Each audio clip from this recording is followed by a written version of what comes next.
سورہ بقرہ آیت نمبر 111۔ آپ حضرات کے پاس پیج نمبر ہے 32۔ اعوذ باللہ من الشیطان الرجیم، بسم اللہ الرحمن الرحیم۔ وقالوا لن يدخل الجنة إلا من كان هودا أو نصارى تلك أمانيهم قل هاتوا برهانكم إن كنتم صادقين بلى من أسلم وجهه لله وهو محسن فله أجره عند ربه ولا خوف عليهم ولا هم يحزنون صدق الله العظيم۔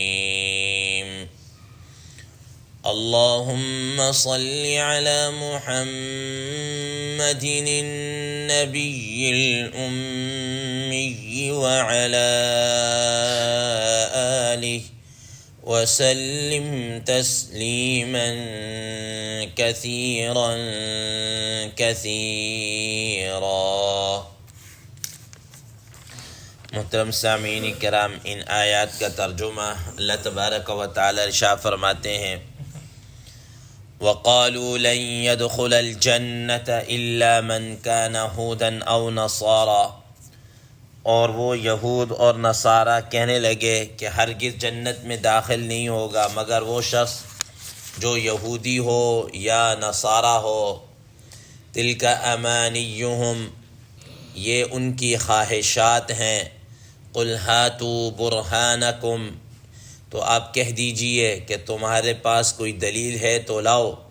ان کنتم صادقین، اگر تم اپنے اس دعوے اور اس بات میں سچے ہو۔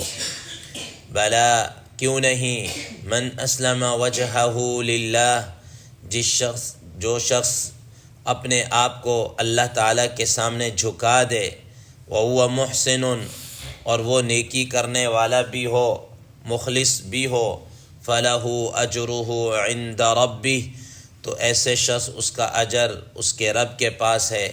ولا خوف علیہم ولا هم یحزنون، اور اس پر کسی قسم کا نہ خوف ہوگا اور نہ ہی وہ کوئی غم زدہ ہوگا۔ محترم سامعین کرام، ما قبل کی آیات میں آپ حضرات کے سامنے یہ بات چلتی ہوئی آ رہی، بنی اسرائیل کا تذکرہ اور بنی اسرائیل کی عہد شکنیاں اور بنی اسرائیل کا قرآن مجید کے اوپر اعتراضات کرنا، اور اسی طریقے سے نبی صلی اللہ تعالیٰ علیہ وسلم سے سوالات کرنا، بے جا قسم کے سوالات۔ اللہ تبارک و تعالیٰ نے ان ساری چیزوں کو بیان کیا۔ آج کی ان زیر 10 آیات میں یہود اور نصارہ کی ایک تمنا اور ایک آرزو اور ایک خواہش، اس کا تذکرہ کیا جا رہا ہے۔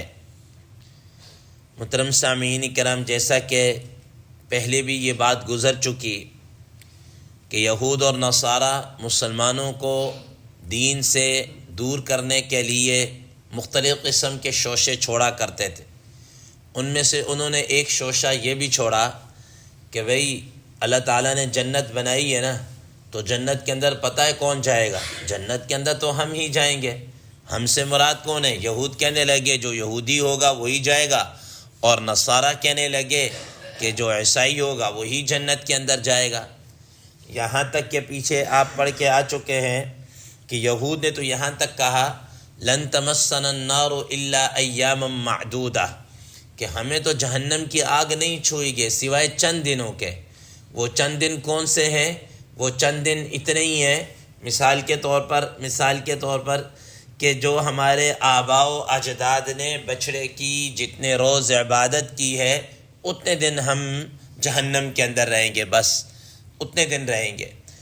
اور اسی طریقے سے ان کا یہ بھی نظریہ اور یہ بھی ان کا عقیدہ تھا کہ سیدنا حضرت ابراہیم علیہ السلام جہنم کے کنارے پر کھڑے ہو جائیں گے اور جو بھی یہودی آئے گا اس کو جہنم کے اندر نہیں جانے دیں گے، اس کو جنت کے اندر ہی بھیجیں گے۔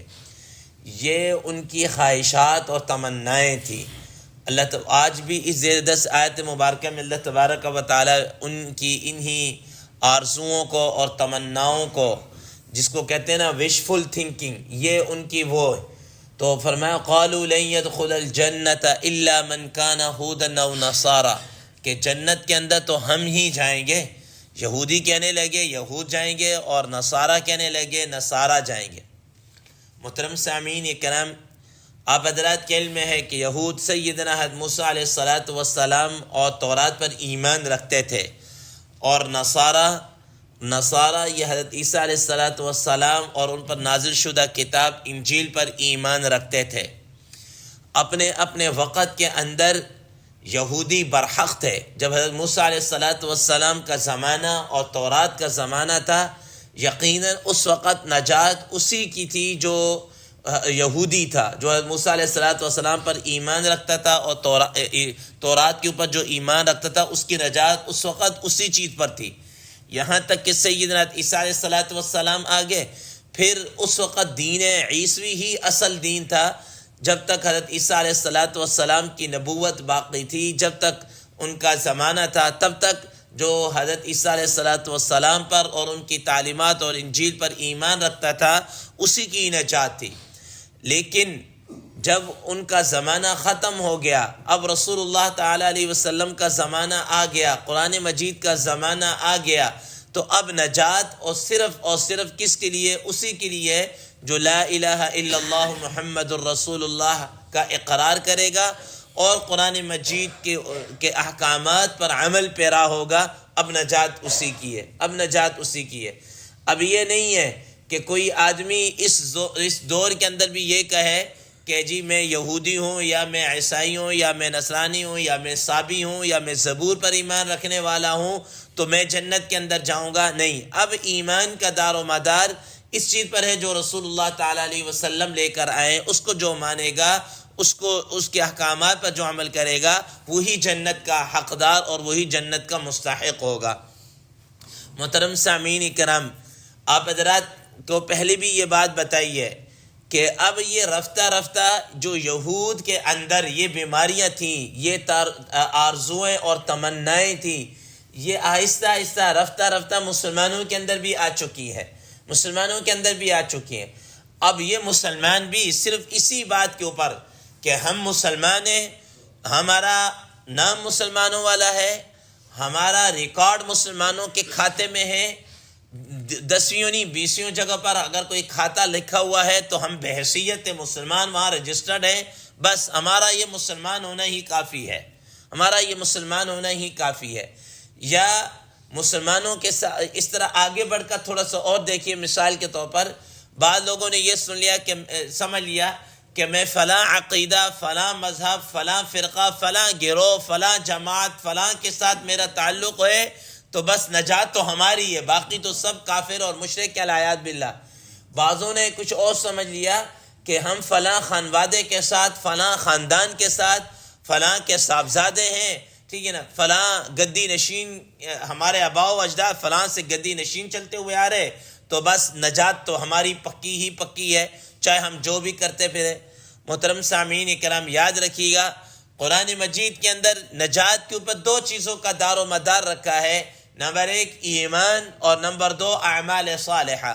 قرآن مجید سورہ عصر کے اندر دیکھ لیجئے، اللہ تبارک و تعالی نے کیا فرمایا؟ زمانے کی قسم اٹھا کر فرمایا والعصر ان الانسان لفی خسر، قسم زمانے کی کہ سارے کے سارے انسان البتہ خسارے کے اندر ہے۔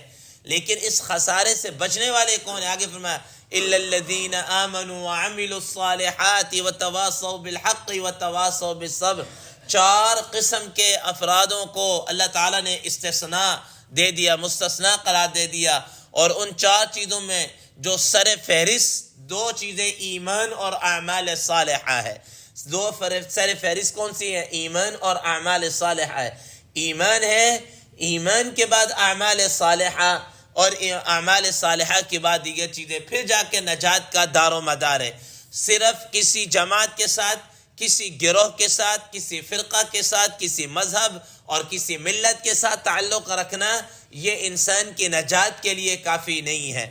تو اللہ تبارک و تعالیٰ فرمائے وَقَالُوا لَن يَدْخُلَ الْجَنَّةَ إِلَّا مَنْ كَانَ هُودًا أَوْ نَصَارَى، کہ یہ یہود اپنے متعلق کہنے لگے کہ جنت کے اندر تو یہود ہی جائیں گے، اور نصارہ اپنے متعلق کہنے لگے کہ جو جنت کے اندر تو نصارہ جائیں گے۔ اب اگر آپ دیکھ لیجئے مثال کے طور پر اب یہود ہے، اب ان کی صورتحال یہ ہے، حضرت عیسیٰ علیہ السلام انہی کی نبی بنی اسرائیل کی طرف ہی مبعوث ہوئے، بنی اسرائیل، لیکن انہوں نے کیا کیا؟ نمبر ایک، موسیٰ علیہ السلام کی تعلیمات کو پس سے پش ڈال کر تورات کے اندر بے جا تحریف کیا ہے کرنا شروع کر دی، بے جا تحریف، اتنی تحریف کی کہ انسان سوچ بھی نہیں سکتا۔ جیسا کہ رسول اللہ تعالیٰ علیہ وسلم کے زمانے کے اندر بھی یہودی جب آئے تو انہوں نے کہا کہ ہمارے درمیان یہ فیصلہ کر دیجئے، تو انہوں نے کہا کہ نبی صلی اللہ علیہ وسلم نے فرمایا کہ اپنی تورات کے متعلق کر لیجئے، اپنی تورات کے متعلق۔ انہوں نے کہا ہمارے تورات کے اندر نہیں لکھا ہوا۔ نبی صلی اللہ علیہ وسلم نے فرمایا کہ لے آؤ تورات۔ اب جب تورات لائی تو انہوں نے کیا ادھر ادھر دائیں بائیں سے پڑھنا شروع کر دیا، اور اصل جگہ پہ ہاتھ رکھا۔ حضرت عبداللہ بن سلام رضی اللہ تعالیٰ عنہ جو یہود سے ایمان لے کر آئے تھے، انہوں نے کہا یا رسول اللہ صلی اللہ علیہ وسلم ان سے کہیے ذرا ہاتھ اٹھا کے یہاں سے پڑھے نا، ٹھیک، یہاں سے پڑھے نا۔ تو یہ تحریف کرنا، چھپا لینا اور یہ کتمان حق، یہ ان کے اندر بدر جہاں عتم موجود تھا، تو وہ کیسے ایمان لا سکتے؟ اپنی کتاب کے اندر انہوں نے تحریف کر دی۔ اور پھر حضرت عیسیٰ علیہ السلام جو اللہ تعالیٰ کے نبی، ان پر کیسے کیسے تہمت اور کیسے کیسے الزامات اور کس قسم کی انہوں نے باتیں کی ہیں۔ اور پھر ادھر عیسائیوں کو دیکھ لیجئے کہ عیسائی حضرت عیسیٰ علیہ السلام کے پیروکار اور نام لیوا ہیں، تو حالانکہ حضرت عیسیٰ علیہ السلام کون ہیں؟ اللہ تعالیٰ کے بندے ہیں، اللہ تعالیٰ کے پیغمبر اور رسول ہیں، اور جتنے بھی پیغمبر رسول ہیں وہ اللہ تعالیٰ کے بندے ہیں، بشر ہیں۔ اب انہوں نے کیا کہنا شروع کر، بجائے عبداللہ کے انہوں نے کیا عقیدہ رکھ دیا کہ یہ تو ابن اللہ ہے، یہ تو اللہ کے بیٹے ہیں، ٹھیک ہے۔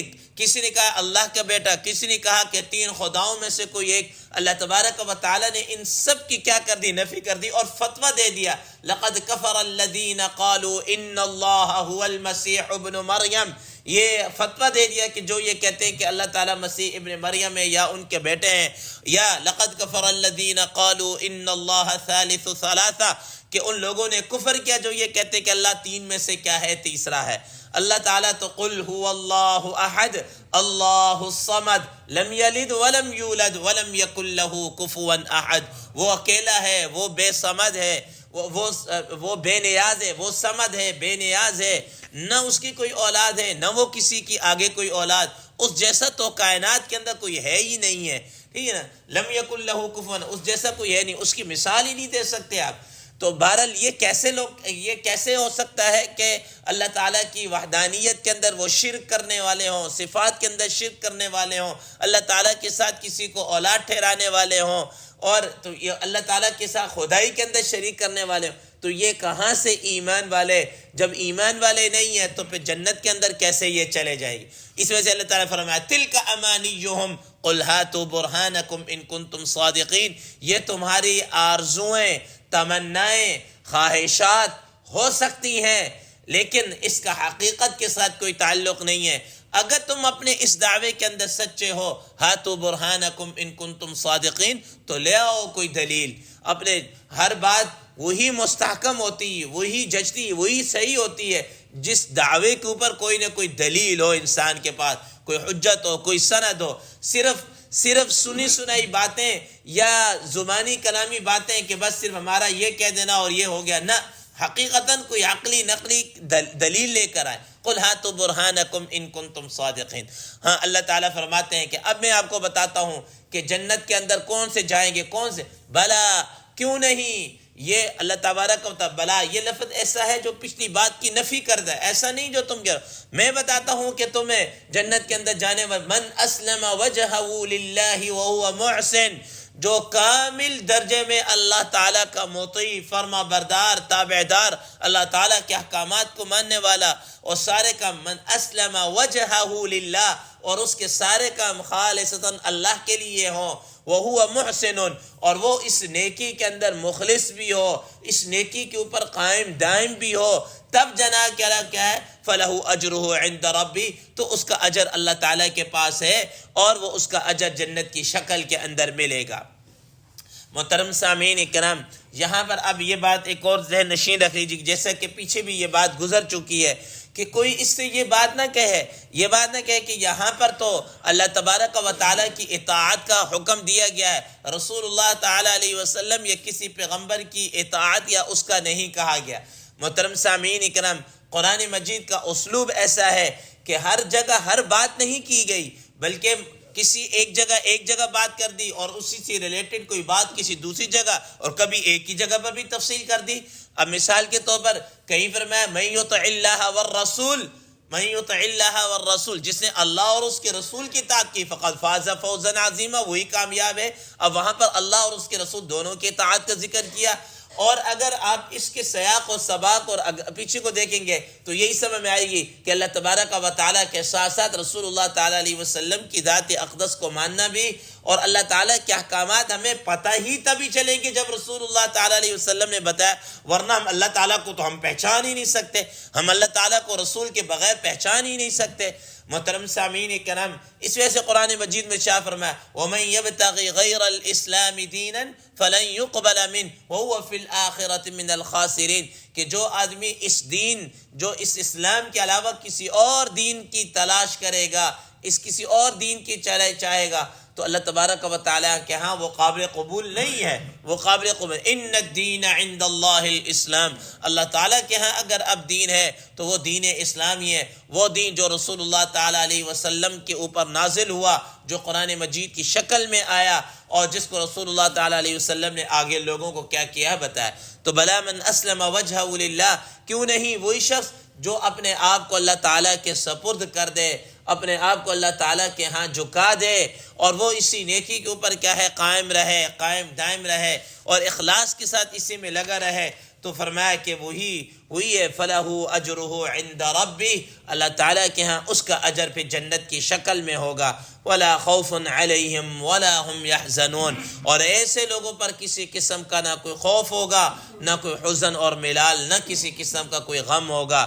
حضرات مفسرین کرام رحمہ اللہ فرماتے ہیں کہ خوف اس کو کہتے ہیں کہ آگے مستقبل میں کسی قسم کا ڈر ہو، اور غم کہتے ہیں کہ ماضی کے اندر کسی قسم کا کیا ہے غم ہو۔